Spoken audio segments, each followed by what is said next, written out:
Zacharias entretient Etana au sujet de l'urgence concernant Ximena. Il confirme que Ximena est amoureuse de Matteo et qu'elle a affirmé ses sentiments de manière explicite. Zacharias exprime son mécontentement face à l'intervention. Il discute de la nécessité de révéler à Ximena la nature présumée de Matteo, qu'il qualifie de pervers, afin de briser leur relation. Ils évoquent des photographies présentes sur le téléphone de Matteo, admettant qu'elles ne sont pas des preuves irréfutables de perversion, mais qu'ils doivent s'en servir pour justifier leur action. Il conclut que seule Eloisa est en position d'imposer une séparation définitive et qu'elle doit constater elle-même la relation entre les deux. Il s'accorde sur le fait que cette intervention est indispensable pour protéger Ximena, malgré l'absence de preuves matérielles concrètes pour le moment. Belinda et Rolando discutent de leur première expérience intime. Il l'interroge sur sa virginité, ce qu'elle confirme. Il exprime son étonnement, expliquant qu'il aurait souhaité préparer un moment plus spécial s'il avait été au courant. Belinda soutient que le moment était déjà mémorable à ses yeux. Mais Rolando insiste, confiant que, n'étant pas vierge lui-même, il aurait agi différemment s'il avait su. Ils échangent des assurances sur leurs sentiments mutuels. Luciano se rend auprès de sa mère pour lui dire au revoir avant de partir récupérer Belinda aux écuries pour aller monter avec Rolando. Avant de quitter la pièce, il aborde la discussion qu'il a eue avec le notaire Israël au sujet de la famille Castillo. Il demande à sa mère pourquoi elle ne l'a pas informé de l'existence d'une lettre que son père aurait laissée dans le testament, une pour elle et une autre pour Clémentina. Sa mère refuse de répondre, affirmant que le sujet est clos. Luciano insiste, qualifiant la situation de mystérieuse et exigeant d'en connaître le contenu. Elle rejette ses demandes, refusant de fournir des explications et précisant que le contenu de la lettre ne sera révélé qu'après son propre décès. Elle met fin à la conversation en lui demandant de quitter la chambre pour qu'elle puisse se reposer. Les filles de Inigo discutent avec leur père en chattant sur la tablette. La discussion se porte rapidement sur leur mère qui est restée dans sa chambre toute l'après-midi. Inigo explique qu'elle est triste car elle a rompu avec son petit ami, Juan José. Ils se mettent d'accord garder cette information, insistant sur le fait qu'il s'agit d'un secret. Plus tard, Inigo demande à Etana de lui faire un massage, se plaignant d'une contracture sévère au cou. Elle refuse, expliquant qu'elle est infirmière et que ses soins sont exclusivement réservés à la réhabilitation motrice. Elle lui suggère de prendre des anti-inflammatoires ou d'appliquer de la chaleur. Inigo insiste, arguant qu'il l'a déjà vu masser sa mère. Etana rectifie ses propos en indiquant qu'il s'agit de soins médicaux dans le cas de sa mère. Il justifie son insistance par le stress lié à la signature d'un contrat important avec l'entreprise National Astral. Elle lui conseille plutôt d'adopter des postures ergonomiques, d'ajuster sa chaise de bureau, de faire des pauses régulières et d'étirer ses jambes. Malgré ses conseils professionnels, il lui demande si elle va lui faire ce massage ou non. Elle, Negro, présente un client qui vient d'arriver. Bruno entre dans la pièce et s'approche de Cathy qui est apeurée. Il lui demande son nom et son âge, elle répond qu'elle a 24 ans. Bruno lui demande de s'asseoir. Il observe qu'elle semble effrayée et lui ordonne de rester calme, cherchant à mettre en confiance Cathy. Etana perturbée, finit par accepter en disant qu'elle pensait aller se reposer, mais qu'elle va lui faire quand même. Au salon, afin de gagner sa confiance et de l'apaiser, Etana lui propose un massage, prétendant maîtriser une technique de digitopeinture apprise à l'université. Elle explique alors les principes du shiatsu, une technique chinoise basée sur la pression des doigts pour libérer les tensions et soulager le stress. Tout en appliquant des pressions sur des points précis au niveau du crâne et du cou. Inigo ressent alors une douleur du point de bondir du canapé, mais Etana dit que c'est parce qu'il était rétendu avec le stress. Inigo se dirige violemment vers elle, mais Etana récupère le couteau sur le canapé et le met en garde de ne pas l'approcher. Bruno cherche à interroger Cathy discrètement sur son histoire personnelle et sur sa peur constante face à un homme qu'elle appelle « le négro ». Cathy exprime son désespoir, affirmant qu'elle n'est plus rien et que personne ne peut l'aider. Durant l'échange, Bruno augmente la pression sur un point spécifique, ce qui provoque une vive réaction de douleur chez Cathy, le forçant à s'arrêter. Il s'approche d'elle avec l'intention d'obtenir des informations sur sa situation.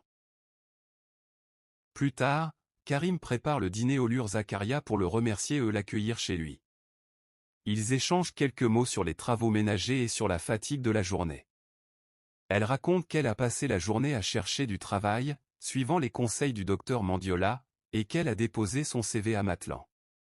Elle souhaite rester là où il y a du travail, précisant qu'elle n'a pas de famille, qu'elle est divorcée et sans enfant, ce qui lui donne une certaine liberté géographique. Une conversation s'installe sur les relations sentimentales.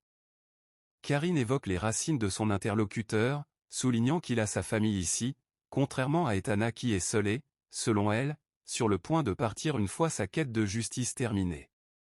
Zakaria confie son sentiment d'être à l'écart des sentiments d'Etana, affirmant que le cœur de cette dernière appartient à Luciano.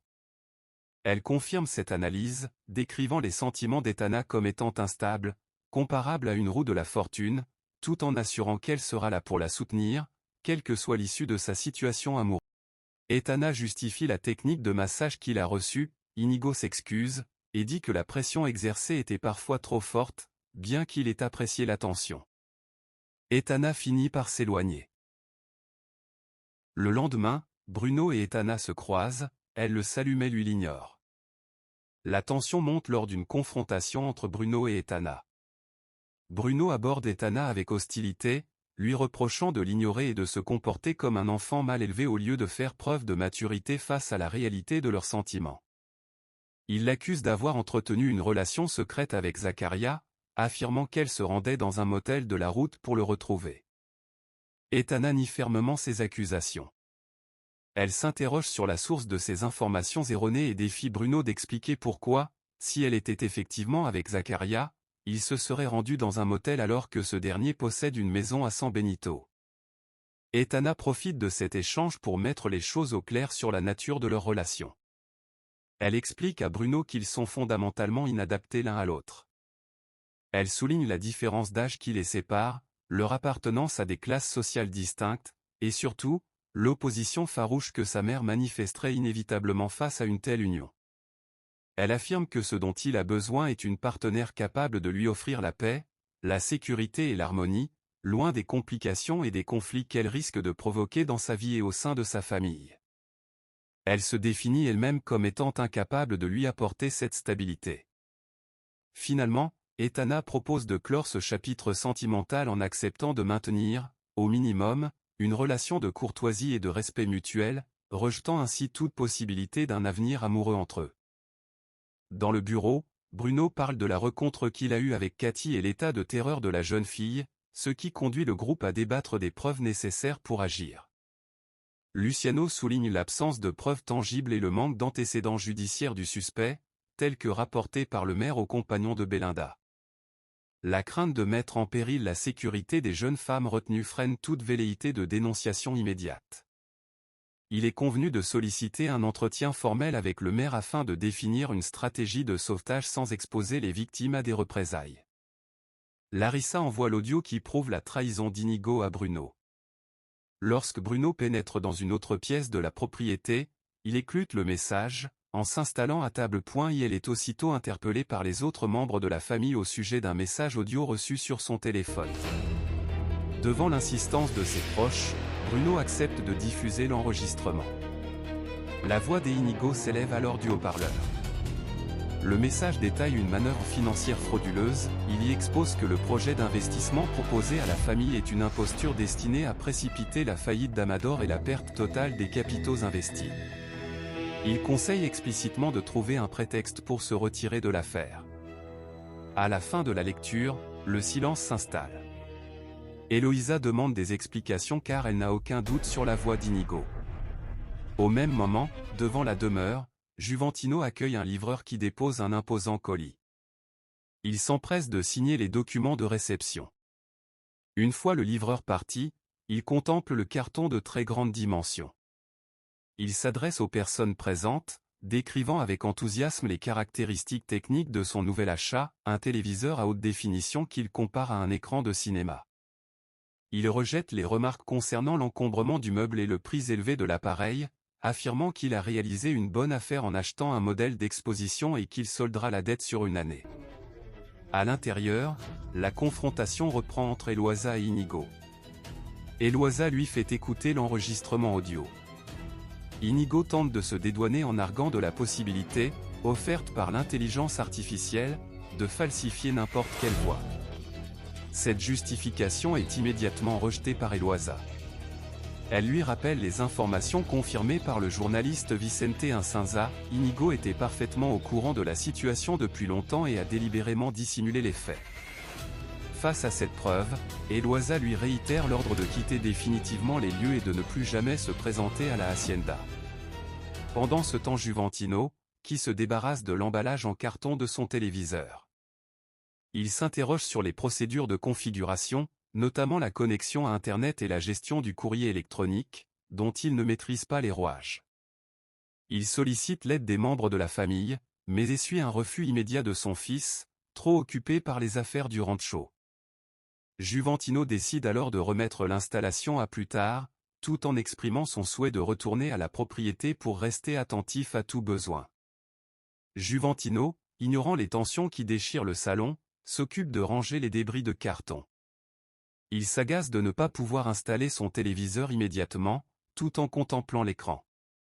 Inigo, acculé par Eloisa, change radicalement de stratégie.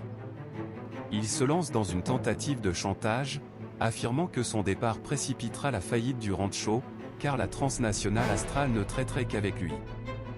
Il prétend détenir le contrôle absolu sur la gestion de cette crise économique. Luciano intervient, soulignant que Inigo a orchestré cette situation pour se rendre indispensable. Face à ce constat et au refus de la famille de céder, Inigo profère une menace directe: si la famille persiste à l'évincer, il divulguera l'intégralité des affaires familiales dans les médias et sur les réseaux sociaux. La famille, quant à elle, reste figée par l'ultimatum d'Inigo, pesant les risques d'une exposition publique face à la décision irrévocable d'Eloisa de l'expulser. Eloisa, le regard sombre et déterminé, élabore une stratégie pour gérer la crise avec la société Astral. Face à l'impasse financière, elle décide de conserver Inigo à son poste de directeur pour les apparences, tout en mettant en place un verrouillage total.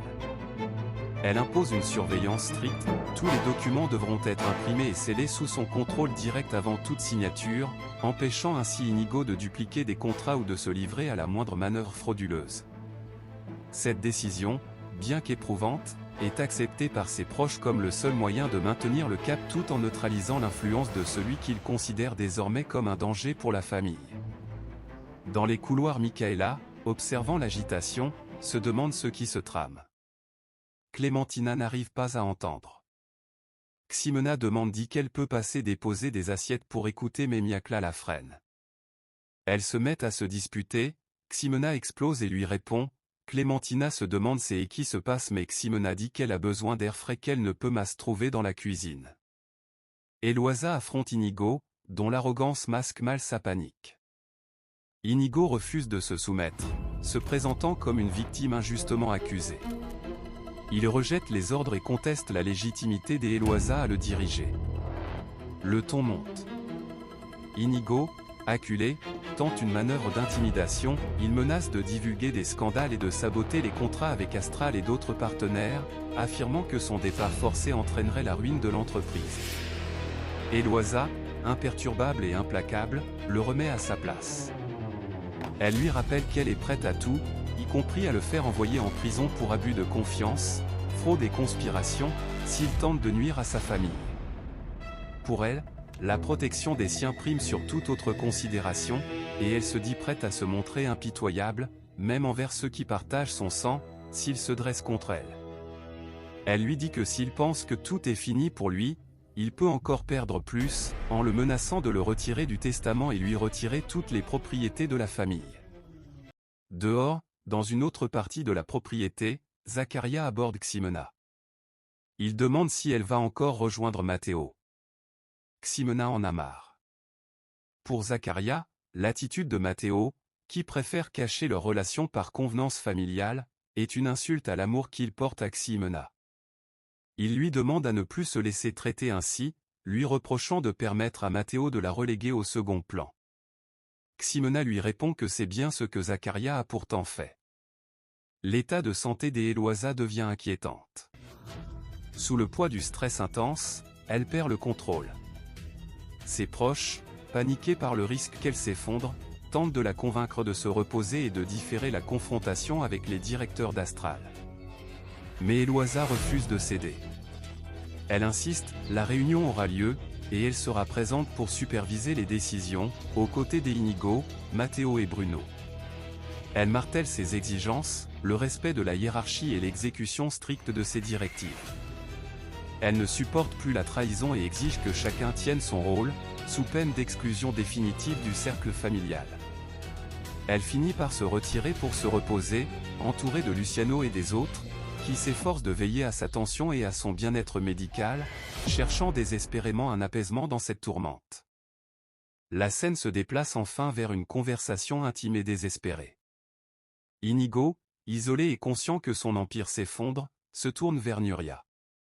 Il tente de la convaincre de son innocence, arguant qu'il est victime d'un montage et que l'audio incriminant est sorti de son contexte. Il expose ses craintes avec une franchise brutale, sans son poste, son salaire et son héritage, il perd tout. Il évoque l'avenir de leurs enfants, insistant sur le fait que s'ils perdent la maison, ils n'auront nulle part où aller. Il implore Nuria de l'aider non pas par amour, mais en tant que mère de ses filles, lui demandant de le laisser vivre dans la maison pour quelques jours, le temps qu'il résolve cette crise. Nuria, hésitante et méfiante, et l'écoute se plainte, consciente que les choix qu'elle fera dans les prochaines heures scelleront le sort de sa famille. Inigo, au pied du mur, tente un dernier pari pour conserver le peu de stabilité qui lui reste, alors que tout son univers s'écroule autour de lui.